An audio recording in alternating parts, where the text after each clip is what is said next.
চালু হলো বেদখল জমি উদ্ধার করার নতুন পদ্ধতি। করতে হবে না মামলা, খরচ হবে না একটিও টাকা। মাত্র ৩ মাসের মধ্যেই আপনারা আপনাদের বেদখল জমি উদ্ধার করতে পারবেন। সুপ্রিয় ভিউয়ার্স, এই সুখবরগুলো কিভাবে বাস্তবায়ন হবে এবং এর সুফল ভূমি মালিকেরা কিভাবে গ্রহণ করবেন, আজকের এই ভিডিওটিতে এই সংক্রান্ত বিষয়গুলো নিয়েই বিস্তারিত আলোচনা করব। ভিডিওটি দেখার পর যদি ভালো লাগে, কারো কোনো উপকার এসে থাকে, আরো কোনো ভিডিও দেখার আগ্রহ জন্মায়, তাহলে আমাদের চ্যানেলটি সাবস্ক্রাইব করে রাখতে পারেন। আর ভিডিওটি আপনার পরিবার পরিজন কিংবা কাছের লোকজনদেরকে দেখানোর জন্য কিংবা তাদেরকে এই বিষয়টি অবগত করার জন্য ভিডিওটি শেয়ার করে দেওয়ার অনুরোধ রইল। আসসালামু আলাইকুম সুপ্রিয় ভিউয়ার্স, জমি অতি মূল্যবান একটি সম্পদ। এই সম্পদ যদি কারো না থাকে, তার জীবন নির্বাহ করাটা অনেক কষ্টসাধ্য হয়ে যায়। আবার যদি এমন হয় যে আপনার জমি আপনার মালিকানাধীন কিংবা আপনার পূর্বপুরুষের মালিকানাধীন, যেটি আপনি উত্তরাধিকারী সূত্রে পাওয়ার যোগ্য, কিন্তু ওই সকল জমি বেদখল হয়ে রয়েছে, এমন একজন ব্যক্তি ভোগ দখল করছে যিনি ওই সকল জমির মালিকই না বা মালিক হওয়ার কোনো প্রশ্নই আসে না। এই সকল জমি উদ্ধার করার জন্য আমাদের তথাকথিত সচরাচর আইনগুলো যেগুলো রয়েছে সেগুলো বলে আদালতে মামলা করতে হবে। এখন আপনি যখন আদালতে মামলা করবেন, তখন সেই মামলাগুলো একটু রেগুলার প্রসেসের মাধ্যমে দিয়ে যেতে এবং আদালতের বিচার কার্য সিস্টেমেটিক্যালি বা আইনে যেভাবে বলা রয়েছে আদালতের বিচার ব্যবস্থা পরিচালনা করার, সেভাবে করতে গেলে দীর্ঘ সময় লেগে যায়। এখন এই দীর্ঘ সময়গুলো থেকে বাঁচার জন্য এবং ভূমি ব্যবস্থাপনাকে সুন্দরভাবে ঢেলে সাজিয়ে যুগ উপযোগী করার জন্য বেশ কিছু পরিবর্তন করেছে বিগত অন্তর্বর্তীকালীন সরকার। এবং ওই আইনগুলো অধ্যাদেশ আকারে জারি হয়েছিল, এখন এসে কিছুটা সেগুলো সংস্কার হয়ে একে একে সেগুলো আমাদের মহান সংসদ থেকে বর্তমান সরকার পাশ করছেন। এবং এরই পরিপ্রেক্ষিতে আমাদের যে সংশোধিত ভূমি আইন এবং আমাদের যে ভূমি ব্যবস্থাপনা সেটিও কিন্তু পরিবর্তন হয়েছে। এবং এরই ধারাবাহিকতায় আমাদের দেশে বেদখল জমি উদ্ধারের বেশ কিছু সুযোগ তৈরি হয়েছে। এই সুযোগগুলোর মধ্যে আদালতের যে আগের প্রসেসটা সেটি বাতিল হয়ে নতুন যে প্রসেস সেই প্রসেস চালু হয়েছে। যেমন আগে ভূমি মালিকরা যারা সম্পত্তি দখল উদ্ধারের জন্য মামলা করতেন, সেই মামলাগুলো যে প্রসেসে হতো সেই প্রসেস বাদ দিয়ে নতুন একটি প্রসেস চালু হয়েছে। যেমন আগে ভূমি মালিকরা যখন মামলা করতেন, সেই মামলা যে বিবাদী ছিল তাকে সমন পাঠানো হতো দুইটি উপায়ে। একটি হচ্ছে ডাকযোগে অথবা একটি পেয়াদা মারফত বা লোক মারফত। সেই সমনগুলো তাদের কাছে ঠিকমতো যেত কিনা কিংবা তারা পেলেও সেগুলোর উত্তর দেওয়ার যে তাদের বাধ্যবাধকতা সেটি আদালত বুঝতে পারতো না বা তারা সেটি গড়িমসি করতেন। এই বিষয়টি সচরাচর সহজ করার জন্য এখন যেহেতু সকলের হাতে স্মার্টফোন, সেহেতু মোবাইলে যে সিম নাম্বার রয়েছে সেটি খুদে মেসেজের মাধ্যমে কিংবা ইমেইলের মাধ্যমে বা হোয়াটসঅ্যাপের মাধ্যমেও আদালত ইচ্ছা করলে সমন পাঠাতে পারবে। এবং সমন পাঠানোর পরে যদি আদালত মনে করে যে ব্যক্তিকে উদ্দেশ্য করে সমন পাঠানো হয়েছে তিনি সমনটি দেখেছেন, পেয়েছেন, তাহলে আদালত তার বিচার কার্য পরবর্তীতে চালিয়ে যেতে পারবেন। অর্থাৎ সমন পাওয়ার পরে লুকোচুরি করার কোনো সুযোগ এখন থাকছে না। এরপরে আরেকটি বিষয় হচ্ছে আদালতের যে বিচার কার্যের যে সিস্টেমটা সেটিকে কিছুটা পরিবর্তন করা হয়েছে। যেমন আদালতে আগে বাদী বিবাদী ইচ্ছা করলে বিভিন্ন অজুহাতে সময় নিতে পারতেন বা ডেট নিতে পারতেন। এই বিষয়টিকে সংক্ষেপে করে বাদী বিবাদী উভয়ের জন্য দুইবার ৪ বার সর্বোচ্চ সময় নিতে পারবেন এবং এর মধ্যে বিচার কার্য সম্পন্ন করার নির্দেশনা প্রদান করা হয়েছে। এবং সেই সঙ্গে বিচার কার্য পরিচালনা করার যে মূল উদ্দেশ্য সাক্ষী প্রমাণ, এই প্রমাণগুলোতে আমরা ডকুমেন্টগুলো উপস্থাপন করলাম, কিন্তু সাক্ষী প্রয়োজন হয়।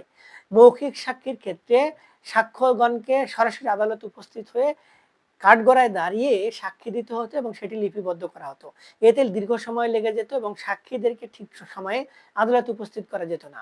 এই পদ্ধতিটাকে পরিবর্তন করে বলা হচ্ছে যখন কোনো একজন ব্যক্তি তার সমস্যা নিয়ে আদালতে মামলা করবেন, সেই মামলা করার সময়ে যে সকল সাক্ষী আদালতে উপস্থিত হতে হতো সেই সাক্ষীদের আদালতে উপস্থিত হতে হবে না, তাদের সাক্ষী লিপিবদ্ধ করে এফিডেভিটের মাধ্যমে মামলা করার সময়ই প্রদান করা যাবে। কিংবা বিবাদীগণ ইচ্ছা করলে তার সমনে জবাব দেওয়ার সময়ই সাক্ষীগণের সাক্ষ্য লিপিবদ্ধ করে এফিডেভিট করে আদালতে উপস্থিত করতে পারবেন। এতে করে এই সাক্ষ্য নেয়ার ব্যাপারটির যে সময় ক্ষেপণ এটি আর থাকছে না, খুব সহজেই সমাধান হয়ে যাবে। এবং আরেকটি বড় সুখবর হচ্ছে আদালতের মামলার যে রায় দেয় সেই রায়টি যদি বাস্তবায়ন করার প্রয়োজন হয়, অর্থাৎ যদি বিবাদী ভোগ দখলে রয়েছে তার পক্ষে রায় যায়, তাহলে তিনি তো ভোগ দখল করতে আছেন। যদি বাদীর পক্ষে রায় যায় এবং বাদী যদি সেই সকল রায়ের পরিপ্রেক্ষিতে জমির ভোগ দখল চায়, সেক্ষেত্রে তাকে আগে জারি মামলা করতে হতো, অর্থাৎ রায় বাস্তবায়নের মামলা করতে হতো। এটি আর করা লাগবে না। এখন থেকে বিচারক যদি রায়ের সঙ্গে সঙ্গে মনে করেন যে রায়টি বাস্তবায়ন করে দেওয়া প্রয়োজন, তাহলে তিনি এই রায়ের সঙ্গে যথাযথ কর্তৃপক্ষকে নির্দেশ প্রদান করতে পারবেন। সেই কর্তৃপক্ষ গিয়ে রায়টি বাস্তবায়ন করে দিবেন এবং একটি নির্দিষ্ট সময়ের মধ্যে। এখন এইটির মাধ্যমে কিন্তু বিচার ব্যবস্থার আমূল পরিবর্তন হলো। যে মামলাগুলো ৬ মাস লাগতো সেগুলো ১ মাসে সমাধান হবে, যেগুলো ৬ বছর লাগতো সেগুলো হয়তো ১ বছরেই সমাধান হয়ে যাবে। এটির পাশাপাশি আরো ২ টি পদ্ধতির কথা আমরা বারবার বলে আসছি। এই পদ্ধতির মধ্যে যারা ওয়ারিশান সম্পত্তি নিয়ে ঝামেলা রয়েছেন, বাটোয়ারার মামলা করতে চাচ্ছেন আদালতে, তাদের আর আদালতে মামলা করতে হবে না। তারা জেলা লিগ্যাল এইড সেন্টারে অভিযোগ জানালে সেখান থেকে একটি টিম গঠন করে আপনার অভিযোগের ভিত্তিতে আপনার অংশীদার যারা রয়েছে তাদেরকে সমন পাঠিয়ে প্রযোজ্য ক্ষেত্রে তাদের ডেকে অথবা সশরীরে টিম গঠন করে গিয়ে এই ওয়ারিশান সম্পত্তি রিলেটেড যে ঝামেলা সেগুলো সমাধান করে দেওয়া হবে।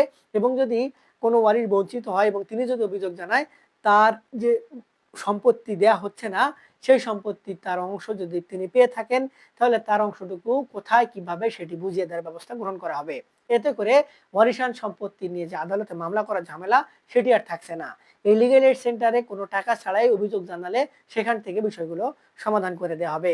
এরপরে আরেকটি ব্যবস্থা ছিল যেটি আমরা বারবার বলছি যে ডিসি অফিসের মাধ্যমে সমাধান, সেটি হচ্ছে ডিসি অফিসে আবেদন করা যাবে যে আইনটির ভিত্তিতে, সেটি হচ্ছে ভূমি অপরাধ প্রতিরোধ এবং প্রতিকার আইন। সেই আইনে বলা হচ্ছে বেদখল হয়ে থাকলে জমি, যদি কোনো বৈধ মালিক বেদখল হয়ে থাকে, তাহলে ওই বৈধ মালিক তার প্রয়োজনীয় প্রমাণাদি সহ ডিসি অফিসে ভূমি অপরাধ প্রতিরোধ এবং প্রতিকার বিধিমালার পরিশিষ্ট ৫ একটি ফর্মের কথা বলা হয়েছে, যে ফর্মটির উদ্দেশ্য হচ্ছে বেদখল জমি উদ্ধারের আবেদন। সেই ফর্মটি পূরণপূর্বক এবং প্রয়োজনীয় সংখ্যক ডকুমেন্ট উপস্থাপন করে ভূমি মালিকেরা যারা বেদখল হয়ে রয়েছে তাদের বেদখল জমি উদ্ধারের জন্য ডিসি অফিসে আবেদন করতে পারবে প্রতিটি জেলায় জেলায়। এবং ওই আবেদনের পরিপ্রেক্ষিতে আইন অনুযায়ী ডিসি অফিস থেকে ওই আবেদনের মাধ্যমে একজন নির্বাহী ম্যাজিস্ট্রেট নিয়োগ দেওয়া হবে। তিনি ওই আবেদনের জন্য ৩ মাস সময় পাবেন সমাধান করার জন্য।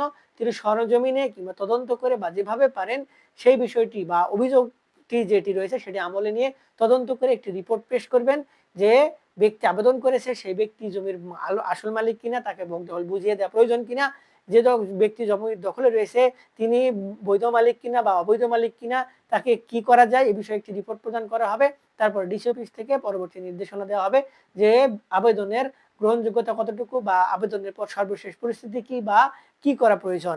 এবং এতে করে ভূমি মালিকরা খুব সহজে আদালতে মামলা ছাড়াই, অতিরিক্ত অর্থ খরচ ছাড়াই তাদের বেদখল জমি উদ্ধার করতে পারবে।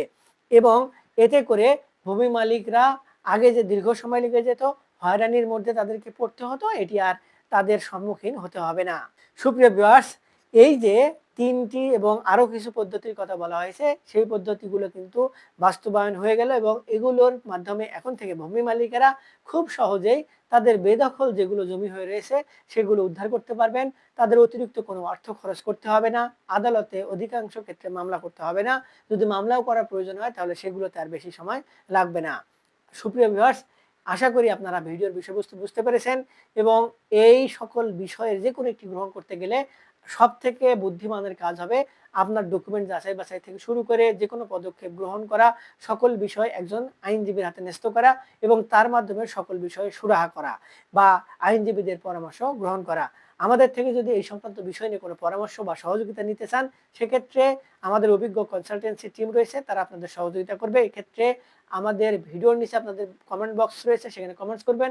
আমরা আপনাদের সঙ্গে যোগাযোগ করার চেষ্টা করব বা আপনাদের সমাধান দেওয়ার চেষ্টা করব। আজকে পর্যন্তই, দেখা হবে সামনে নতুন কোনো ভিডিওতে। ততদিন পর্যন্ত ভালো থাকবেন। ধন্যবাদ।